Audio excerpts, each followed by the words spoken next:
여러분 안녕하십니까? 헬로티비 뉴스입니다. 대도시권 광역교통위원회가 서울 5호선 연장 사업을 제4차 광역교통 시행계획 본사업으로 변경하는 등 사업에 속도를 내고 있습니다. 대광위는 재정당국과 협의를 마치는 대로 즉시 예타 조사를 신청하겠다는 계획인데 세부 노선과 사업비에 대한 지자체 합의는 여전히 변수가 될 전망입니다. 김진재 기자입니다. 서울 지하철 5호선 김포검단 연장 사업이 지난 6일 제4차 광역교통 시행계획 본사업으로 확정됐습니다. 대도시권 광역교통위원회가 지난달 공청회에 이어 본격적인 행정 절차에 착수한 겁니다. 대광위는 당시 공청회에서 중재안을 기반으로 5호선 연장 사업 추진을 위한 행정 절차를 진행하는 동시에 지자체 협의를 이어가겠다는 계획을 밝힌 바 있습니다. 투트랙으로 일단 사업은 계속 진행을 하면서 의견은 계속 받는 걸로. 대광위는 기재부와 협의해 즉시 예비타당성 조사를 신청한다는 계획. 대광위 관계자는 예비타당성 조사 통과 시에 타당성 조사와 기본계획 수립을 동시에 진행하게 된다며 예타 기간이 길면 1년 반까지 걸릴 수 있어 세부 노선 결정 시기를 확답하기는 어렵다고 설명했습니다. 대광위가 행정 절차에 속도를 내고 있지만 지자체 협의는 여전히 풀어야 할 숙제입니다. 인천시는 원당동과 불로동 경유를, 김포시는 김포경찰서역 등 3개 역사 신설을 요구하고 있는데 추후 사업비 분담을 위해서는 지자체 간 협의가 이루어져야 하기 때문입니다. 확인 결과 김포시와 인천시 모두 중재안을 기반으로 행정 절차를 우선 추진하는 데는 공감하고 있습니다. 김포시 철도과는 사업의 신속한 추진을 위해 대광위 조정안으로 행정 절차를 진행하는 데 공감한다며 추가 역사는 추후 기본계획 수립 단계에서 검토될 사항이라고 밝혔습니다. 인천시 철도과 역시 행정 절차 이행은 필요하다는 입장이라며 정거장 등 세부 노선 계획은 예타나 기본계획 단계에서 관계기관과 협의해 시 의견이 반영될 수 있도록 노력하겠다고 밝혔습니다. 다만 두 지자체 모두 기본계획이 확정되기 전에 각 지자체 의견을 노선안에 반영시킨다는 계획인 만큼 예타 이후 본격적인 협의가 이루어질 것으로 예상됩니다. 헬로티비 뉴스 김진재입니다. 인천 계양구의 한 아파트에서 불이 나 주민 수십 명이 대피하는 소동이 벌어졌습니다. 8일 새벽 3시쯤 계산동 소재 21층짜리 아파트 4층에서 불이 났는데요. 신고를 받고 출동한 소방대원들은 약 20분 만에 불을 완전히 껐습니다.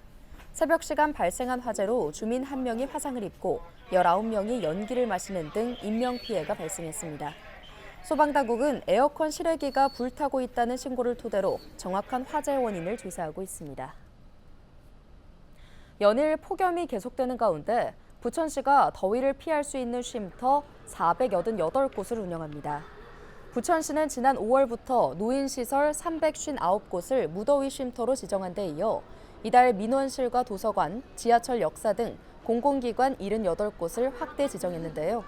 또 은행과 교회 등 민간기관과 협약을 맺고 51곳을 무한휴게 쉼터로 운영하고 있습니다. 무더위 쉼터와 무한휴게 쉼터 위치는 부천시 홈페이지에서 확인하면 됩니다. 김포시가 오늘 12일부터 분산돼 있던 청사를 통합 배치합니다. 그간 김포시는 공간 부족으로 임차 청사를 이용해왔지만 지난 4월 김포시의회 신청사 개원에 따라 기존 시의회 건물을 활용해 외청부서를 본청 내 이전 배치할 방침입니다. 이에 따라 기존 시의회 건물은 제1별관, 평생학습관 건물은 제3별관으로 명칭이 변경됩니다. 김포시는 8월 말까지 BYC 건물을 임차하던 모든 부서를 제1, 3별관으로 이전 배치할 계획입니다. 또 오는 10월 5일까지 원랜드 건물을 임차하는 부서 중 기업 지원가를 제외한 모든 부서를 제2, 3별관으로 이전 배치할 예정입니다. 최근 잇따라 발생하고 있는 전기차 화재에 대비하기 위해 계양소방서가 전기차 화재 진압 교육을 실시했습니다. 계양소방서는 지난 6일 이동식 수조가 배정된 작전 119 안전센터에서 수조 사용법 교육을 진행했는데요. 이동식 수조를 활용한 화재 진압은 화재가 발생한 전기차를 둘러싸듯 소화 수조를 설치하고 그 안에 물을 채워 냉각하는 소화법입니다. 계양소방서 관계자는 전기차 화재는 새로운 유형의 화재라며 새로 도입된 장비 사용 관리법을 숙지해 현장에서 활용할 수 있도록 열심히 반복 숙달하겠다고 말했습니다.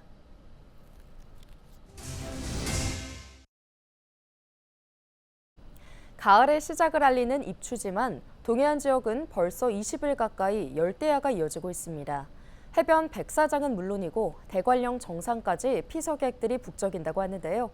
열대야에 지친 동해안 피서지 모습을 최성식 기자가 취재했습니다. 해변 백사장이 몰려든 피서객들로 한껏 달아올랐습니다. 강렬하던 태양이 저물었지만 찌는 듯한 더위는 식을 줄 모릅니다. 한여름밤에만 즐길 수 있는 야간 바다 수영은 색다른 매력입니다. 일상에서 벗어난 이들은 모처럼의 여유를 만끽하고 저마다의 추억을 남깁니다. 해변 산책로에서는 길거리 공연이 펼쳐져 오가는 이들을 멈춰 세웁니다. 친구들하고 아침 8시에 그냥 무박으로 안목해수욕장 가서 우리 커피도 마시고 바닷바람 쏘이자 해서 왔는데 아침 이렇게 거리에서 버스킹이 있어서 좋은 노래 듣고 바닷바람도 쏘이고 너무 좋습니다. 강릉남대청과 동해바다가 만나는 솔바람 다리는 숨겨진 피서 명소. 돗자리를 깔고 앉아 도란도란 얘기를 나누고 아예 잠을 청하는 모습도 곳곳에서 눈에 띕니다. 사방이 확 트여서 기분도 상쾌해지고 그동안 좀 이렇게 답답하고 좀 심란했던 마음들이 다 사라지는 것 같아서 너무 좋네요. 열대야를 피해 아예 대관령에서 밤을 보내는 이들도 적지 않습니다. 백두대간 밤바람을 맞고 있으면 더위는 한순간에 사라집니다. 이곳 대관령 정상은 밤 11시 현재 기온이 21.7도를 나타내고 있습니다. 강릉 경포 해수욕장이 27도가 넘는 점을 감안하면 6도가량 차이가 납니다. 대관령 정상일 때는 마치 오토 캠핑장을 연상케 합니다. 주차장 한쪽에는 캠핑카와 카라반 수십 대가 줄지어 서 있습니다. 서늘한 데다 모기도 없어 여름밤을 보내기에 그만입니다.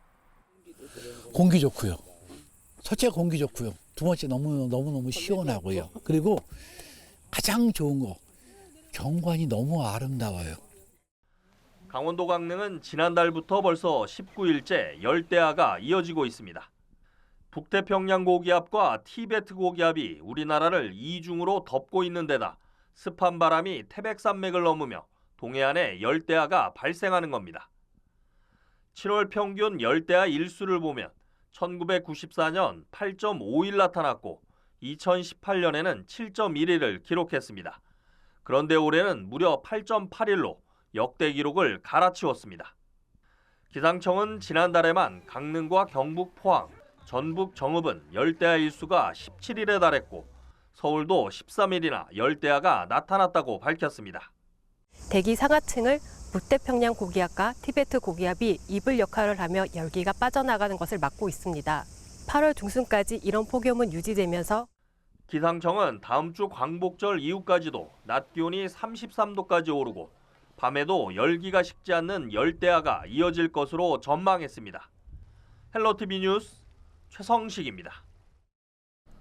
경기도가 쌍방울 불법 대북 송금 사건과 관련해 이화영 전 평화부지사 측이 요청한 자료를 수원고등법원에 보냈습니다. 도는 해당 사건의 자료 제출 문제는 법적 절차에 따른 입장을 일관되게 유지해왔다고 설명했는데요. 이어 자료 송부는 수원고등법원의 공식적인 사실조회 요청에 의한 것으로 법적 절차에 따라 자료를 보냈다고 덧붙였습니다. 도가 법원에 보낸 자료는 2019년 조선아시아태평양평화위원회에서 아태평화교류협회에 보낸 북측 대표단 명단과 아태평화교류협회에서 북측 대표단에 보낸 초청장 및 항공권 발권 내역, 아태평화교류협회에서 작성한 2019년 아시아태평양의 평화 번영을 위한 국제대회 정산서 등입니다. 경기도 코로나19 입원 환자가 6월 58명에서 7월 128명으로 2배 이상 늘었습니다. 경기도는 200병상 이상 병원급 표본 감시기관을 대상으로 입원 환자 현황을 분석한 결과 6월 58명에서 7월 총 128명으로 늘어난 것으로 조사됐습니다. 5월 47명보다도 많이 늘어난 수치인데요. 5월 첫째 주 6명에서 7월 첫째 주 17명, 7월 넷째 주 66명으로 빠르게 증가하고 있습니다. 코로나19 증상이 나타나면 신속 항원 검사를 실시하고 다른 사람과 거리를 둬야 합니다. 코로나 증상 중 호흡곤란, 가슴의 지속적인 통증 또는 압박, 전에 없던 혼란한 증상, 깨어나지 못하거나 의식이 혼미한 경우 119에 연락해 필요한 도움을 받아야 합니다. 인천시가 아이돌봄 공백 해소를 위해 인천형 아이플러스 돌봄 맞춤 지원 사업을 시범 운영합니다. 인천시는 새벽 6시부터 아침 8시, 밤 8시부터 10시까지 근무하는 아이돌봄이 300여 명을 지정하고 시간당 추가 수당 1,000원을 지급해 돌봄 서비스를 확대한다는 방침입니다. 인천의 아이돌봄 대기 가구는 전체 668가구로 이 가운데 0세에서 2세를 포함하는 영아 돌봄 대기 가구가 333가구로 전체의 절반을 차지합니다. 아이돌봄 서비스는 맞벌이 등의 사유로 양육 공백이 생긴 가정에 생후 3개월 이상부터 12세 이하 아동을 대상으로 돌봄을 제공하는 것으로 기준 중위소득 150% 이하 가구에 대해 정부 지원율이 차등 적용됩니다. 인천시가 집중호우가 내렸던 지난 6월부터 2달 동안 서구의 고농도 폐수 배출 사업장 68곳을 인천환경공단 등과 합동 단속한 결과 9개 사업장을 적발했습니다. 주요 위반 행위는 미신고 폐수 배출 시설 6곳, 폐수 배출 시설 변경 신고 미이행 1곳, 배출 허용 기준 초과 1곳, 운영일지 미작성 1곳 등입니다. 위반 사업장에 대해서는 서구에서 과태료와 배출 부과금 부과, 개선 명령 등 행정 처분을 실시했습니다. 또 미신고 폐수 배출 시설을 설치하고 운영한 6개 사업장에 대해서는 위반 정도가 엄중하다고 판단해 사용 중지 명령을 처분하는 한편 검찰에 사법 조치를 요청할 계획입니다. 물환경보전법에는 폐수 배출 시설 설치 신고를 하지 않은 경우 5년 이하의 징역 또는 5천만 원 이하의 벌금이 부과된다고 명시하고 있습니다. 서울 아파트 전셋값이 2,400만 원을 넘어서는 등 1년 넘게 오름세를 이어가고 있습니다. KB부동산의 주택가격 집계를 보면 지난 7월 서울 아파트 3.3제곱미터당 전세 평균 가격은 2,417만 원으로 나타났습니다. 이는 1년 전보다 176만 원 오른 것입니다. 이 같은 원인은 아파트 매매 침체가 2년간 지속되고 있는 데다 인기 지역의 공급이 감소했기 때문으로 풀이되고 있습니다. 인천공항 고속도로를 달리던 트럭에서 불이 나 주변 차로가 통제되는 등 퇴근길 정체가 빚어졌습니다. 지난 7일 오후 5시 30분쯤 인천공항 고속도로 노오지 JC에서 인천공항 톨게이트 방향 도로를 달리던 2.5톤 트럭에서 불이 났는데요. 신고를 받고 출동한 소방대원들은 약 25분 만에 불을 완전히 진화했습니다. 다행히 다친 사람은 없었지만 화재로 한 개 차로가 통제돼 퇴근길 정체가 빚어졌습니다. 소방당국은 CCTV 확인 결과 차량 엔진룸에서 불이 시작된 것으로 보고 정확한 화재의 원인을 조사 중입니다. 경기도 농수산진흥원이 여름철 안전한 학교 급식을 위해 수산물 공급 안전관리 체계 점검을 실시했습니다. 진흥원은 후쿠시마 원전 오염수 방류에 따라 학교 급식에 공급되는 수산물 안전성을 위해 올해부터 학교 급식 수산물 우수업체 추천 사업을 실시하고 있는데요. 점검은 수산물 공급업체의 생산시설과 작업자 위생 상태, 원물 보관 현황 등 작업 공정과 검사 기관에 대해서는 방사성 물질 검사를 포함한 6개 항목 17종에 대한 검사 체계를 재점검했습니다. 송도 센트럴파크와 남동구 인천대공원, 서구 드림파크 야생화단지 등 인천 지역 6곳과 부천 상동호수공원이 산림청이 선정한 아름다운 도시숲 50선에 이름을 올렸습니다. 산림청이 주관한 이번 공모에서 지자체 전 국민을 대상으로 추천을 받아 전국 도시숲 916곳이 후보에 올랐는데요.